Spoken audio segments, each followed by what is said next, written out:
Allinea DDT integrates advanced features to visualize and focus on the right variables.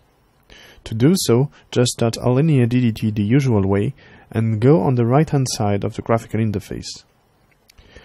There is a tab called Locals. This tab contains all the variables that are visible by the different processes on threads. If you click on Step once or twice, you will be able to see that there are different highlightings. If a variable is in italic and green, it means that it is different from different processes.